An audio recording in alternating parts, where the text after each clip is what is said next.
सो ये जब दूसरी बार लद्दाख गया था तब मैंने ये लिया था, ये लद्दाख वाला।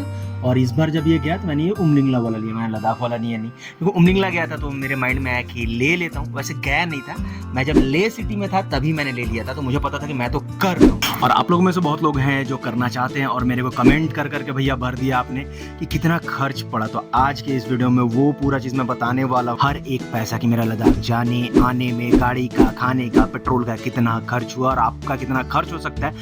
आप जहाँ से भी हो, चाहे आप कश्मीर से हो, चाहे आप नागालैंड से हो, चाहे आप बंगाल से हो या बिहार से हो, मैं आपको बताऊंगा कि आपकी गाड़ी में पेट्रोल कितना लगने वाला है, एग्जैक्ट नंबर। तो भैया पहले आप इस इंट्रो को एंजॉय करो, मैं आता हूँ थोड़ा रेडी होके। स्वागत है आपका मेरे इस छोटी सी दुनिया में, जहां मैं अपने भारत की बहुत खूबसूरत जगह आपको दिखाने वाला हूं। और अगर भाग्य ने साथ दे दिया, आपने साथ दिया, तो मैं देश दुनिया के और भी जगह दिखाऊंगा। तो मेरा नाम है सूरज सिंह और मैं रहने वाला हूँ आपका इस चैनल का होस्ट।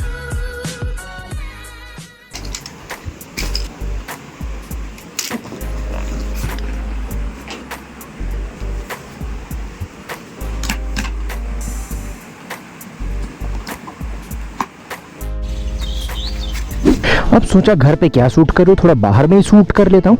वैसे लोग पूछेंगे कि नीचे मैं कहाँ चाबी लगा रहा हूँ, तो ये मेरा ऑयल लाइन का चाबी है।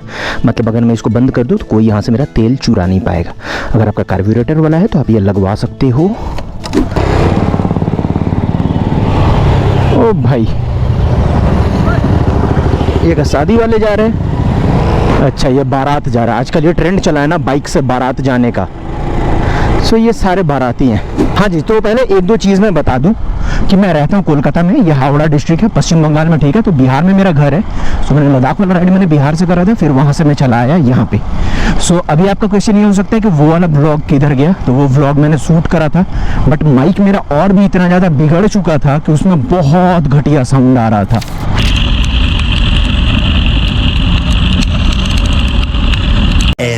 फ्लैशबैक। सो इसीलिए मैंने वो व्लॉग एडिट फिर नहीं करा। मैंने सारा क्लिप्स चेक करा, बहुत बेकार साउंड आ रहा था। अभी यहाँ पे देखो, ये बजरंगबली का रिसेंट ही मंदिर बना है, जय बजरंगबली। मैं अभी ना एक स्पॉट ढूंढ रहा हूँ जहाँ पे खड़ा होके शूट कर पाऊँ। मेरे को ढंग का स्पॉट नहीं मिल रहा। पहले तो मैं मंदिर में गया था, ठीक है, बट फिर मैं सोचा कि यार मंदिर में क्या रिकॉर्ड करूँ, तो फिर मैंने मंदिर में रिकॉर्ड नहीं करा। अंदर गया, दर्शन करा और फिर हियर आई एम। हाँ जी, तो मुझे ये वाला स्पॉट मिला। यहाँ पे ये क्या खूबसूरत लग रहा है। और वैसे भी ये मैं जहाँ पे रहता हूँ ना, ये हमारे यहाँ हरियाली, मतलब जिधर भी आप देख लो ना, इधर हरियाली ही हरियाली है। मेरा घर ठीक एग्जैक्ट ना, वो जो पीछे में आप देख पाओगे, वहाँ एक नारियल का पेड़ है, ठीक उसके पीछे में, ठीक है, वो पर्पल कलर का बिल्डिंग है ना, उसके बगल में यहाँ पे कहीं है। तो वहाँ से ऐसे घूम के मैं आया। और इधर तो खैर कुछ कहना ही नहीं, इधर ग्रीनरी, इधर ग्रीनरी, इधर ग्रीनरी, इतना मतलब इधर क्या है पता भी ना चले।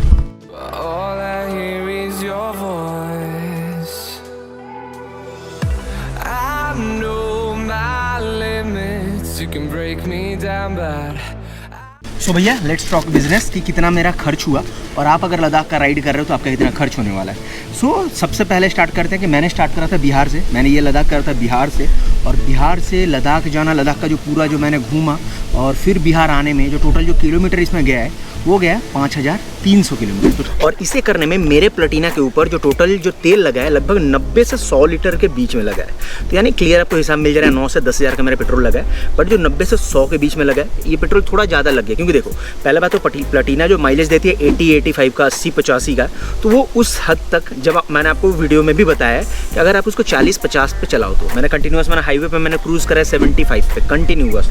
तो उस टाइम पे जो 75 पे मैंने क्रूज़ करा है, तो मेरे प्लेटिना ने माइलेज दिया 61 का, 61 किलोमीटर पर लीटर का, जो कि एक्चुअली बहुत ज़्यादा है। और वही जहाँ मैं चला गया पहाड़ों के ऊपर, बताओ पकड़ लो, जब मैंने खारदुंगला उर्दुंगला करा तो उस जगह पे गाड़ी ने मेरे को बहुत कम माइलेज है, लगभग 35 से 30 से 40 का दिया। उमलिंगला पे जाकर तो 25 के करीबन का माइलेज दिया, क्योंकि हाइट ज़्यादा हो गया है और मेरे गाड़ी के हिसाब से छोटा गाड़ी है ना, तो उसको एक्स्ट्रा पावर देना पड़ता है, मतलब एक्स्ट्रा थ्रॉटल देना पड़ता है, जिसके कारण कार्बोरेटर का मुँह है वो बड़ा हुआ, तो उसने तेल ज़्यादा दिया, तेल ज़्यादा दिया तो उसने कंज्यूम में ज़्यादा करा। तो एक एवरेज जो निकल के आया इधर 61 का और उधर 30, 35, 40 का माइलेज, तो टोटल जो मेरे को माइलेज ऑन एन एवरेज मिला है वो 51 किलोमीटर पर लीटर का मुझे माइलेज मिला पूरे ट्रिप में। तो मेरा टोटल जो तेल लगा है 9,890 रुपये का मेरा तेल लगा, यानी 9,900 रुपये का आप कह सकते हो, यानी 10,000 का मेरा पेट्रोल लगा है मेरे गाड़ी। अब एक बड़ा क्वेश्चन कि आपको कैसे पता चलेगा कि आपके गाड़ी में आपको कितना तेल लगने वाला। कोई भी राइड करो, चाहे लद्दाख करो चाहे कन्याकुमारी करो। तो देखो पहला स्टेप ये करो कि आप जहाँ भी जाओगे ना उसका पूरे किलोमीटर को आप मेजर करो। लाइक आप लद्दाख जा रहे हो तो लद्दाख गए, लद्दाख में कहाँ कहाँ जाओगे और फिर वहाँ से घर आने तक का टोटल किलोमीटर निकालो। जितना किलोमीटर निकला पकड़ो 5,000 किलोमीटर, ठीक है। उस 5,000 को आपका गाड़ी का माइलेज है, सपोज करो कि आपका गाड़ी का माइलेज 30 है, तो 5,000 को 30 से आप डिवाइड कर दो। सो डिवाइड करने के बाद आपको ये जो रिजल्ट मिला है ना, ये 5,000 को 30 से डिवाइड करने के बाद, तो ये आपका टोटल लीटर ऑफ पेट्रोल में, तो आपका इतना पेट्रोल लगने वाला है इस पूरे ट्रिप में। सो ये आपको पेट्रोल निकल गया। पेट्रोल का प्राइस है जो 105 रुपये, 110 रुपये, तो आप एक एवरेज 105 रुपये को करके उसको मल्टीप्लाई कर लो। तो मल्टीप्लाई करने के बाद आपको ये जो संख्या मिल रहा है ना, ये आपका टोटल अमाउंट, इतना पैसा आपके पेट्रोल में लगने वाला है आपके उस राइड पे। सो अब बात करते हैं कि मुझे मेरे रूम में कितना खर्च पड़ा है। तो देखो मैं टोटल जहाँ जहाँ रहा हूँ उसमें से लगभग 4 जगह तो मैं ग्रुप में रहा हूँ, क्योंकि मुझे दिल्ली से, आपने अगर व्लॉग देखा होगा तो आपको पता होगा कि दिल्ली से मैंने 3 लोगों के साथ मैंने ज्वाइन करा था। वो लोग लेह तक आए, लेह से वो वापस चले गए। सो पहला दिन मैं रुका बाराबंकी में, और अगर मैं आपको पूरा लिस्ट आपको यहाँ पे दिखा दे रहा हूँ स्क्रीन पे, तो इतने सारे जगह पे मैं रुका हूँ। अब आते हैं मेन चीज पे कि मेरा जो रहने का जो खर्च पड़ा था वो कितना पड़ा है। तो वो टोटल संख्या जो है अभी मेरे पास वो है 10,875 रुपए का। अब ये टोटल मैं ब्रेक डाउन कर रहा हूँ। ये जो जितने आप लिस्ट नाम देख रहे हो, यहाँ मैं रुका हूँ, और इसमें कुछ जगह जैसे दिल्ली में मेरा कोई पैसा नहीं लगा क्योंकि मैं दानिश भाई के घर पे रहा। फिर दिल्ली से ले तक तो ये लोग मेरे साथ थे, दानिश भाई लोग और 2 राइडर थे, मतलब टोटल लोग 4 राइडर हो गए थे। तो वहाँ पे पर डे का रूम का मेरे को पड़ा है 250 रुपये, 300 रुपये करके, क्योंकि पूरा पैसा डिवाइड हो गया। उसके बाद मुझे अकेले रहना पड़ा, और 3 जगह मैं 2 दिन रहा हूँ। नुब्रा में मैं 2 दिन रहा हूँ, तो वहाँ पे रूम का मुझे डबल पड़ा, ठीक है। फिर मैं नोमा में 2 दिन रहा हूँ, तो वहाँ पे मुझे रूम का डबल पड़ा। फिर मैं रिटर्न आते टाइम फिर मैं जिस्पा में 2 दिन रहा, तो फिर मुझे वहाँ पे रूम का डबल पड़ा है। तो वहाँ से आप टोटल 2,000 रुपये माइनस कर दो, मतलब ये जो रूम का जो 10,875 है, तो 2,000 रुपये माइनस कर दो। और टेक्निकली देखा जाए तो जहाँ पे मेरा 250, 300 करके लगा है ना, तो ये 2,000 उधर ऐड कर दो, तो टोटल 10,000 इतना लगा है। तो जो मेरा टोटल पेट्रोल का प्लस जो आपका रूम का टोटल मेरा 20,000 रुपये का मेरा खर्च आया। अब मेन चीज़ आते हैं वो खाने के ऊपर।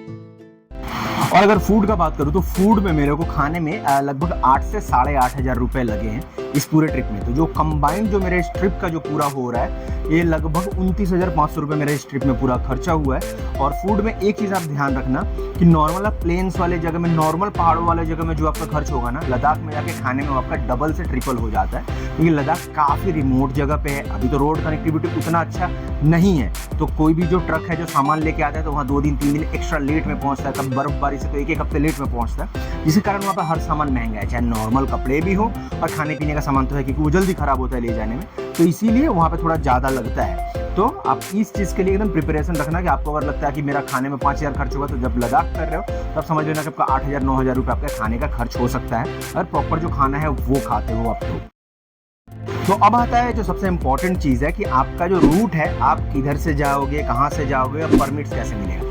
परमिट जहाँ से मिलेगा मैं डिस्क्रिप्शन में मैंने लिंक दे दिया है, जो लद्दाख का वेबसाइट है आपका टूरिज्म वाला, तो वहाँ पे जाओगे, जो भी आपको स्टेप्स मिलेगा उसको फिलअप करना, आपका परमिट बन जाएगा। सिर्फ आधार कार्ड का नंबर लगता है और पैसा लगता है। पैसा आप जैसे भी पे कर दो तो 600 रुपये के अंदर में आपको परमिट हो जाता है। अब जो सबसे इंपॉर्टेंट चीज़ है वो है रूट, आपको कहाँ कहाँ जाना है। देखो कहाँ कहाँ जाना है तो आप एक बार लद्दाख आप लेह एंटर करके तो आपके लिए जगह एकदम क्लियर हो जाता है। बट अगर मैं जिस रूट में गया हूँ तो मैं आपको बताता हूँ, तो ये आपके लिए ज़्यादा ईजी होगा।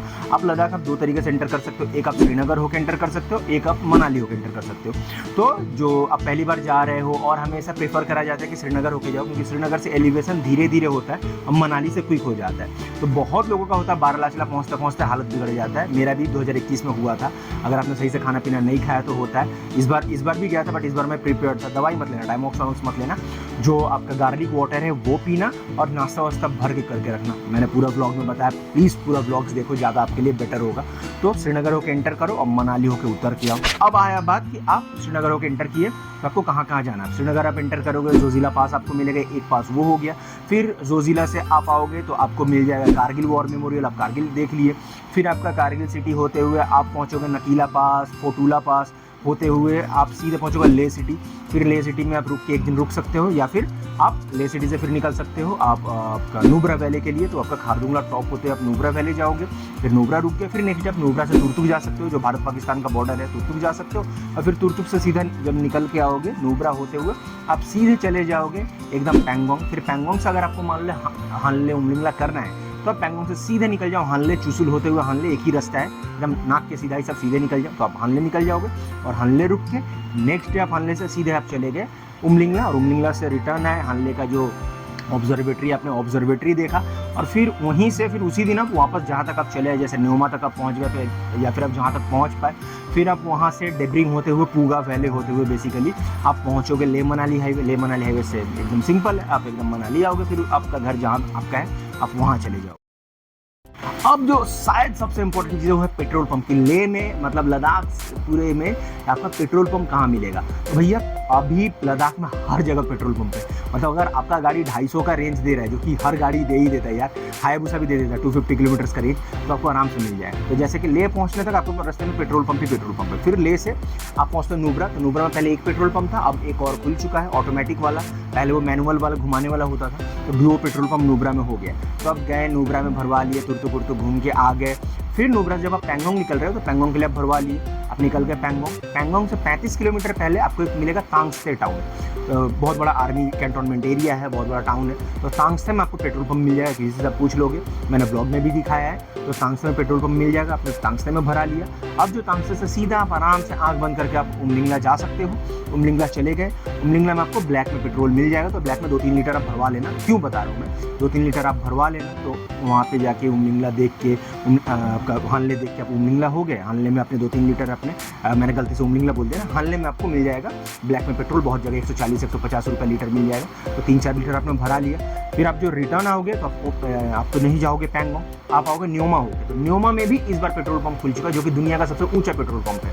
तो आपने न्योमा में फिल करा लिया। फिर न्योमा में आपने जो फिल कराया तो आपको सीधा मिलेगा यहाँ पे टांडी के पास है, केलोंग में आपको जाके मिलेगा। तो उसके लिए आप एक एक्स्ट्रा जेरी कैन कैरी कर सकते हो, क्योंकि हो सकता है आपका ले मनाली हाईवे में शायद आपका गाड़ी उतना सर्विस ना दे पाए। तो वहाँ के लिए थोड़ा 5 लीटर एक्स्ट्रा कैरी कर सकते हो, या फिर 3 लीटर भी कैरी करोगे आपका हो जाएगा।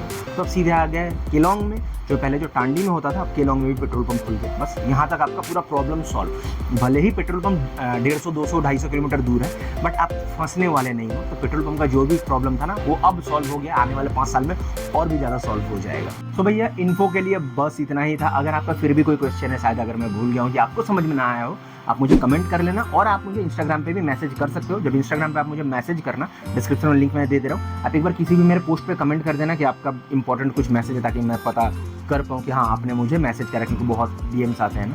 तो आप एक बार वो करना, आपका सारा प्रॉब्लम का जो निवारण है मैं कर दूँ। सो भैया आज के वीडियो के लिए बस इतना ही था। अच्छा लगा है तो आप मुझे लाइक कर लेना, और भी अच्छा लगा तो मुझे इंस्टाग्राम पे फॉलो कर सकते हो। तो मैं आपसे मिलता हूँ नेक्स्ट वीडियो में। टिल देन राइड सेफ, जय हिंद, हर हर Mahadev, bye bye, Tata.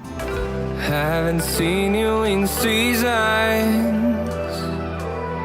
but all I hear is your voice.